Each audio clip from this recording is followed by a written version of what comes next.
Haifa सुबह दोबारा छत का चक्कर लगा आई थी, मगर ज़मील कहीं नहीं था। हालांकि वो जानती थी कि वो रात को ही आएगा, मगर फिर भी उसे कहीं सुकून नहीं था।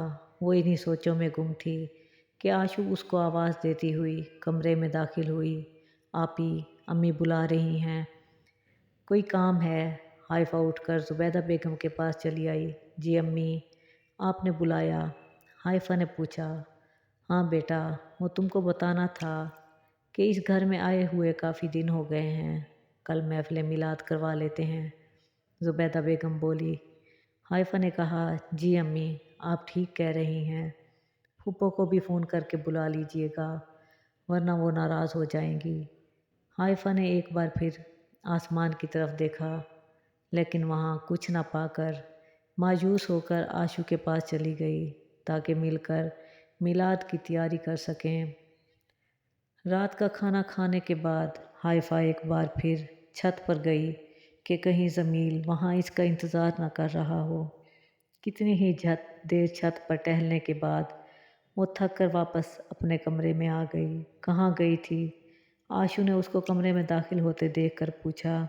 कहीं नहीं, ऊपर छत पर वॉक करने गई थी। ऊपर काफ़ी ठंडी हवा चल रही है, उसने कहा। वॉक करनी थी तो सहन छोटा है क्या? रात के वक्त ऊपर छत पर जाने की क्या ज़रूरत थी? पता नहीं है, अकेली खूबसूरत लड़की को देखकर कोई जिन आशिक हो गया तो फिर क्या होगा? आशू ने शरारत से कहा। क्या होगा? वही होगा जो मंजूर खुदा होगा। तुम ज़्यादा दादी अम्मा ना बना करो और सो जाओ, सुबह बहुत काम है, उसने बहन की तरफ देखकर हंसते हुए कहा और सोने के लिए अपने बेड की तरफ चली गई। आज इन लोगों के अमल का तीसरा और आखिरी दिन था। अगर तो वो अपने अमल में कामयाब हो जाते हैं तो ज़िंदगी इनकी मुंतज़िर, वरना इस अमल की नाकामी की सूरत में उनकी मौत यकीनी थी। कब्र के अंदर और बाहर बैठे हुए अफराद आंखें बंद किए अपने अमल में मशगूल थे। जब भी कब्र के बाहर बैठे हुए अफराद के सामने किसी ने कफन में लिपटी हुई लाश लाकर रख दी, एक स्याह लिबास में मलबूस ह्योला इस लाश के करीब बैठकर ऊंची आवाज़ में बैन करने लगा और अमल करने वाले अफराद में से एक का नाम पुकारने लगा। अमल में मशगूल जिसका नाम पुकारा जा रहा था, उनमें से एक ने अपनी आंखें खोलकर सामने देखा। उसकी अपनी ही लाश कफन में लिपटी उसके सामने पड़ी थी। लाश पर बैन करने वाले अब अपनी चादर से बड़ी सी छुरी निकाली और फिर सामने रखी लाश के टुकड़े करने लगा। हर टुकड़े पर वो एक करबनाक आवाज़ निकालता। हिसार में बैठा हुआ वो शख्स अब कांपने लगा था, जिसकी लाश के टुकड़े उसके सामने हो रहे थे। उसके साथ बैठे हुए आदमी ने उसके बाजू पर अपनी गिरफ्त मजबूत कर ली, कहीं वो हिसार छोड़कर भाग न जाए। अब इन दोनों अफराद के गिर्द खून ही खून था। यूँ लग रहा था जैसे खून का दरिया इनके गिर्द बह रहा हो। तभी कब्र के अंदर बैठे हुए शख्स ने छुरी फजा में बुलंद की और सामने रखे बकरे के सर के दो टुकड़े कर दिए।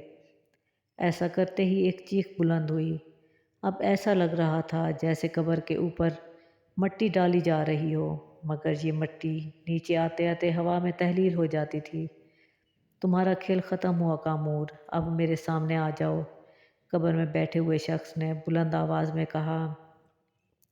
तभी इसके सामने स्याह ह्योला नमूदार हुआ। तुमको क्या लगता है तुम मुझे ज़्यादा दिन तक अपने कब्ज़े में रख सकते हो? स्याह ह्योले ने आवाज़ दी। मैं अगर तुमको काबू कर सकता हूँ तो मतलब मेरे पास तुमको अपने कब्ज़े में रखने का अमल भी है, उसने मुस्कुरा कर कहा। क्यों कैद किया है? मुझे क्या काम है मुझसे? कामूर ने पूछा। काम भी बता दूंगा, और ये काम तुम्हारे अलावा कोई नहीं कर सकता, और याद रखो ये काम हर सूरत करना होगा, वरना तुमको जलाकर भस्म कर डालूंगा। इस शख्स ने कहा, ठीक है, जो काम भी है वो मैं कर दूंगा, मगर इस काम के बाद तुम मुझे आज़ाद कर दोगे, ये याद रखना, कामूर ने कहा। बात की बाद में देखी जाएगी, अब तुम जाओ, मैं जब तक तुमको ना बुलाऊं तब तुमको आना पड़ेगा। ईशा की बात सुनते ही स्याह ह्योला गायब हो गया। इस शख्स ने स्याही माइल मादे से भरी बोतल उठाई और कब्र से बाहर आ गया। हमारा अमल पूरा हो गया है, अब हमें वापस जाना है। वो कब्र के बाहर बैठे हुए दोनों अफराद के करीब आकर बोला। इसकी आवाज़ सुनते ही वो दोनों अफराद भी हिसार से बाहर आ गए। फिर कब्र पर स्लेपें रख कर मिट्टी डाली और चुपचाप कब्रिस्तान से बाहर आ गए। कमरे की खिड़की खुलने की आवाज़ से हाइफा की आंख खुल गई। उसने उठकर बाहर देखा, जहां सामने फुआरे के पास जमील बैठा था। उसने जल्दी से साइड पर रखा दुपट्टा उठाया और दबे पांव कमरे से बाहर निकल गई। तुम इस वक्त आए हो, वो इसके करीब जाकर बोली थी। मैं तो कब का यहाँ पर आ गया था, मगर तुम गहरी नींद में थी, इसलिए मैंने तुमको उठाया ही नहीं। उसने हाइफा की तरफ देखकर कहा, तुम सारी रात मेरा इंतज़ार करते रहे हो, मैं जल्दी सो गई थी। उसने वजाहत दी और उसके साथ ही फुआरे के पास बैठ गई। वैसे अगर मुझे तुमको बुलाना पड़े तो मैं तुमको कैसे बुला सकती हूँ? थोड़ी देर की खामोशी के बाद उसने जमील से पूछा, तुम बस अपनी आंखें बंद करके मेरा नाम पुकारना, मैं जहाँ कहीं भी होऊंगा तुम तक पहुँच जाऊँगा। उसने मुस्कुराते हुए कहा, मतलब तुमको बुलाना इतना आसान है? मुझे लगा शायद कोई अमल करना पड़ेगा। इसकी बात पर वो बेसाख्ता मुस्कुराया था।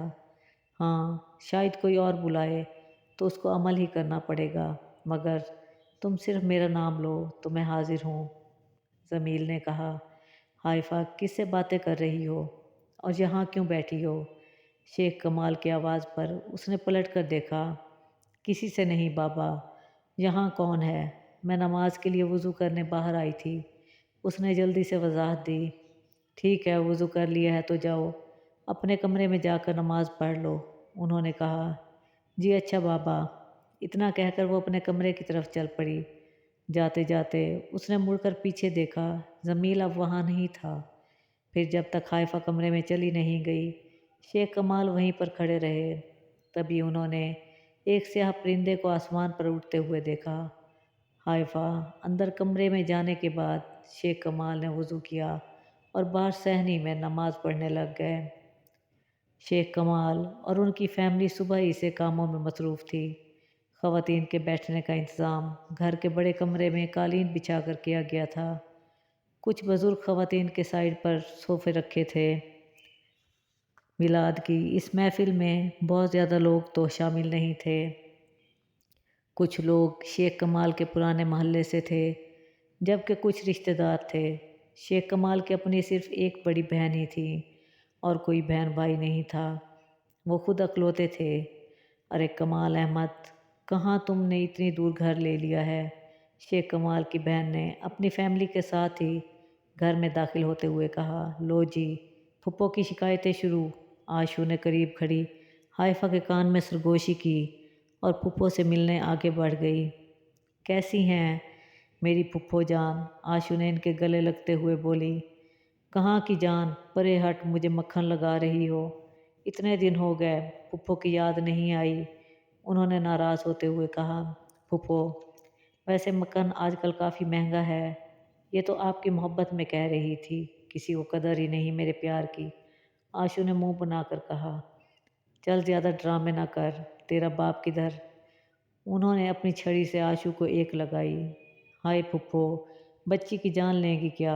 आशू ने अपना कंधा सहलाते हुए कहा। इधर हटो, मुझे मिलने दो फुप्पो से। हाइफा ने अपने फुप्पो के गले लगते हुए कहा। ज़ोबी आप ही नहीं आई आपके साथ? हाइफा ने इनके पीछे देखते हुए कहा। हाँ, वो तो अपने मामू की तरफ गई है, वापस आएगी तो कहूँगी तुम लोगों से मिल जाए। माशाल्लाह बहुत प्यारी लग रही हो, उन्होंने इसकी सूरत देखते हुए कहा। हाइफा ने बेबी पिंक का लॉन प्रिंटेड ड्रेस पहना था, जिसके साथ सफ़ेद दुपट्टा, जिसके चारों तरफ पिंक कलर की लेस लगी थी। लाइट सी पिंक कलर की लिपस्टिक लगाए बिना किसी मेकअप के वो सबसे ज़्यादा खूबसूरत लग रही थी। वैसे फुप्पो से मिल लिया हो, अपनी तारीफ़ सुन ली हो तो इधर भी देख लें, हम भी खड़े हैं। फुप्पो के आगे बढ़ जाने के बाद वो जो उनके पीछे जा रही थी, उस आवाज़ पर वापस पलटी। तुम कभी अपनी हरकतों से बाज भी आओगे? उसने घूरते हुए कहा, मेरा इस जन्म में सुधरने का कोई इरादा नहीं है। हाँ, वैसे अगर कोई मुझे सुधारना चाहे तो कोई हर्ज नहीं। वो उसके पास आकर बोला, किसी का दिमाग नहीं ख़राब जो तुमको सुधारने पर अपना वक्त ज़ाय करे। उसने जाते हुए कहा, यह अजफर था, उसकी फूफो का छोटा बेटा, जो अक्सर ऐसी बेतुकी बातें करके उसको तंग करता रहता था। ख़वातीन ने कुरान पाक पढ़ा, दरूद शरीफ पढ़ा। अब एक लड़की नात पढ़ रही थी। आप ही इसके बाद आप नात पढ़ेंगी, आशू ने धीरे से इसके कान में कहा। इस लड़की के नात पढ़ने के बाद हाइफा ने अपनी आंखें नीची की और नात पढ़नी शुरू की। हाइफा की आवाज़ बेहद खूबसूरत थी। वो अपने स्कूल कॉलेज में अक्सर नात पढ़ा करती थी। इसकी पुरसोत आवाज़ कमरे में गूंज रही थी। वो इतनी मोहब्बत और अकीदत से नात पढ़ रही थी कि सुनने वाले इसकी आवाज़ के सहर में खो गए। हज़रत मोहम्मद मुस्तफ़ा सल्लल्लाहु अलैहि वसल्लम का नाम आते ही अकीदत से इसकी आंखों से अश्क बहने लगे थे। वो आसपास से बेखबर आंखें बंद किए प्यारे नबी की शान में नात पढ़ रही थी। वो नात पढ़ने में इतनी महव थी, इसे यूँ लग रहा था जैसे वो रोज़ा रसूल सल्लल्लाहु अलैहि वसल्लम के सामने सर को झुकाए बैठी है। ये ख्याल ही इसको सारी दुनिया से बेगाना कर देने के लिए काफ़ी था। उसने धीरे से अपनी नम पलकें उठाकर सामने देखा तो हैरान रह गई। जमील दोनों हाथ सीने पर बांधे दरवाजे में खड़ा सर को झुकाए उसकी नात सुन रहा था। इसके इस तरह देखने पर ज़मीन ने सर उठाकर देखा। इसकी आंखें भी भीगी हुई थीं, जैसे इसकी आंखों से भी हज़रत मोहम्मद सल्लल्लाहु अलैहि वसल्लम की अकीदत में आंसू बह रहे थे। अब वो धीरे धीरे चलता हुआ हाइफा के पास आया और उसके करीब ही बैठकर अपने हाथ से इसकी पलकों पर ठहरे हुए आंसू साफ करने लगा। हाइफा अभी तक इसको हैरत से देखती जा रही थी। रात का तीसरा पहर था। सितारों की चादर ओढ़े आसमान पर कहीं कहीं छाए हुए बादलों की ओर से कभी चाँद छुप जाता तो कभी सामने आ जाता। वो दोनों बैठे ये मंजर देख रहे थे जब जमील की किसी बात पर वो बेसाख्ता खिलखिलाकर हंसी थी। रात की खामोशी में इसकी हंसी की आवाज़ ऐसी थी जैसे किसी साज के तारों को छेड़ दिया हो। अब ये रोज़ का मामूल था। हर रोज़ रात के इस पहर हाइफा ज़मील से मिलने आती और वो दोनों बहुत देर तक दुनिया जहाँ की बातें करते थे। आज भी वो दोनों छत के दीवार पर बैठे थे जहाँ से ये सारा इलाका नज़र आता था।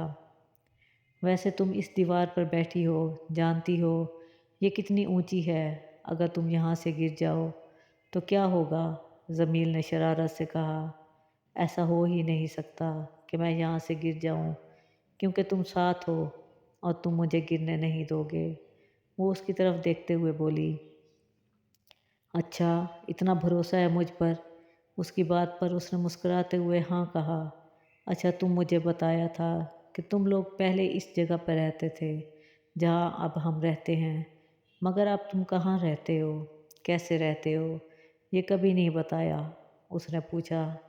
हम मुसलमान जिन्नात हैं, जैसे तुम इंसान अपनी ज़िंदगी अल्लाह ताला के अहकामात के मुताबिक गुजारते हो, ऐसे ही हम लोग भी अपनी ज़िंदगी अल्लाह ताला के अहकामात के मुताबिक गुजारते हैं। इस वाहिद ला शरीक की इबादत करते हैं और हमारा काम ज़मीन पर इन शयातीन को रोकना है जो फ़साद करते हैं। और रही बात हम अब कहाँ रहते हैं, अब हमारा बसेरा पहाड़ों पर है। तुमको लेकर जाऊंगा, चलोगी मेरे साथ? उसने तफसील से सारी बात बताकर उससे पूछा। हाँ क्यों नहीं। फिर कब मुझे वो जगह दिखाने के लिए लेकर जाओगे जहाँ तुम रहते हो? उसने पूछा। जब तुम कहो, आज ही चलते हैं, हाइफा ने कहा। नहीं आज नहीं, फिर किसी दिन सही, पहले मेरे एक सवाल का जवाब दोगे? उसने पूछा। इतनी देर से मुझसे सवाल ही तो पूछ रही हो। उसने हंसते हुए कहा। जाओ नहीं पूछती, इतने बुरे लगते हैं मेरे सवाल। हाइफा ने नाराज़ होते हुए कहा। क्यों नहीं भाई, तुम जितने चाहे सवाल पूछ सकती हो, तुमको हक है। मैं तो मजाक कर रहा था, जमील बोला। मैं जानती हूँ कि तुम्हारा ये रूप असली नहीं है। जिन्नात कोई भी रूप इख्तियार कर सकते हैं, वो आग से बने हैं। मगर मैं तुम्हारा असल रूप देखना चाहती हूँ। हाइफा ने कहा, मैंने तुमसे पहले भी कहा था हाइफा, ये मुमकिन नहीं है। हम बहुत कम किसी के सामने अपने असल रूप में आते हैं। हमें मना किया गया है। हमें इजाज़त नहीं है कि हम यूँ किसी पर अपना असल रूप ज़ाहिर करें। वैसे भी तुम मेरा असल रूप देखकर डर जाओगी, इसलिए ज़िद न करो। ये कहते हुए इसका लहजा काफ़ी संजीदा था। मगर जमील, मैं देखना चाहती हूँ तुम्हें। मैं नहीं डरूंगी। देखो, इस वक्त भी ये जानते हुए कि तुम जिनज़ादे हो, मैं तुम्हारे सामने बैठी हूँ। उसने ज़िद करते हुए कहा, अगर मुझे देखकर तुम्हें कुछ हो गया तो फिर क्या होगा? जमील ने कहा, नहीं होगा कुछ। मैं इतनी बहादुर हूँ, एक जिनज़ादे से मोहब्बत कर सकती हूँ, तो क्या उसका असल रूप नहीं देख सकती? हाइफा ने कहा, मेरा असल रूप देखने के बहाने ही सही। तुमने मुझसे ये तो कहा कि तुम मुझसे मोहब्बत करती हो। जमील ने हंसते हुए कहा, ये बहाना नहीं है। मैं वाकई तुमसे मोहब्बत करती हूँ। जमील, क्या तुमको कोई शक है? उसने नम आँखों से उसकी तरफ देखकर कहा, अरे नहीं, मुझे तुम्हारी मोहब्बत पर कैसे शक हो सकता है? तुमने एक जिनज़ादे को अपनी मोहब्बत का असीर किया है। उसके आंसू देखकर वो जल्दी से बोला, मेरा असल रूप देखना है तो अब मेरी आंखों में गौर से देखो। वो उसके बिल्कुल सामने आकर बोला। हाइफा अब बहुत गौर से उसकी आंखों में देख रही थी। जमील की आंखें आहिस्ता आहिस्ता आग रंग की हो रही थी। अगले ही लम्हे जमील की आंखें मुकम्मल तौर पर आग जैसी हो गई थी। हाइफा इसकी आंखों में मज़ीद ना देख सकी और बेहोश हो गई। जमील ने जल्दी से उसके चेहरे को छुआ और उसको होश में लाने की कोशिश करने लगा। थोड़ी देर बाद हाइफा को होश आया तो जमील ने सुकून का सांस लिया। मना किया था ना मैंने, मत देखो मेरा असल रूप। अभी सिर्फ आंखें ही देखी हैं तो ये हाल हुआ है। ज़मीर ने उसके जर्द होते हुए चेहरे को देखकर कहा, अच्छा तो क्या हुआ? पहली बार इंसान डर ही जाता है, इसमें ऐसा क्या है? वो मुंह बनाते हुए बोली। तभी उनके पीछे थोड़े फासले पर खड़े कहवत ने ज़मील को आवाज़ दी, लो जी, मेरा जासूस पहुंच गया, मैं चलता हूँ। ज़मील ने कहवत की तरफ मुड़कर देखते हुए कहा। कुछ देर बाद ज़मील और कहवत के जाने के बाद हाइफा भी छत से नीचे उतर आई और अपने कमरे में चली गई, ये देखे बिना कि कोई और भी है जो इसको देख रहा है।